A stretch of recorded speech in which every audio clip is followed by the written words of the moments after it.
വാക്കുകളാണെങ്കിലും പ്രാസങ്ങളാണെങ്കിലും അടുത്ത പരിപാടി ഞാൻ അവതരിപ്പിക്കുമ്പോഴും പുള്ളിക്കാരി അവതരിപ്പിക്കുമ്പോഴും ഞങ്ങൾക്ക് സ്ക്രിപ്റ്റ് എഴുതി തരണം. അത്രയും ബ്യൂട്ടിഫുൾ വേർഡിങ്സ് ആണ് കേട്ടോ. മലയാളം ആസ്വദിക്കുന്ന എല്ലാവർക്കും ഒരു വലിയ കൈയടി ഇദ്ദേഹത്തിനായിട്ട് കൊടുക്കാം. മനസ്സിൽ തട്ടിയിട്ടാണ്. ഇത്ര വേണോ? കാരണം ഞങ്ങളൊക്കെ സംസാരിക്കുമ്പോൾ അറിയാണ്ട് ഇംഗ്ലീഷൊക്കെ കയറി വരും. പക്ഷേ പ്രാസങ്ങളെല്ലാം അത്രയും രീതിയിൽ ആ ഒരു മലയാളത്തിന്റെ ശൈലിയിൽ അത്രയും രസമായിട്ട് സംസാരിച്ചു. ആത്മാർത്ഥമായിട്ട് ഞാൻ പറയാം. മൈക്ക് നമ്മുടെ അന്നാണ്. ഞാൻ നുണ പറയില്ല മൈക്ക് കൈ പിടിച്ചിട്ട്.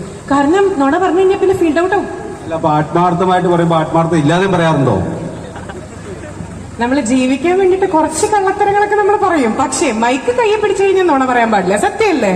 ക്യാമറയുണ്ട്. ക്യാമറയും മൈക്കും നമ്മുടെ അന്ന.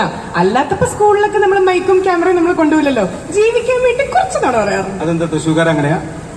ഇദ്ദേഹത്തിന് ഈ തൃശ്ശൂർ ബ്ലഡ് കുറച്ച് കൂടുതലാ. കാരണം പ്രിയ ചേച്ചിയെ സംബന്ധിച്ചിടത്തോളം പ്രിയ ചേച്ചി തൃശ്ശൂരിൽ നിന്നാണ് എന്നറിഞ്ഞു. അപ്പൊ എനിക്ക് സത്യം പറഞ്ഞാൽ ഈ ഒരു ഈവന്റ് കമ്മിറ്റ് ചെയ്യുന്ന സമയത്ത് ലാസ്റ്റ് മിനിറ്റിലാണ് തൃശ്ശൂർ ഒരു ബേസും കൂടെ ഉണ്ടെന്ന് അറിഞ്ഞു. അപ്പൊ പിന്നെ എപ്പോ കമ്മിറ്റ് ചെയ്തു എന്ന് ചോദിച്ചാൽ മതി. ഞാൻ അരമണിക്കൂർ നേരത്തെ പുറപ്പെടാന്ന് പറഞ്ഞു.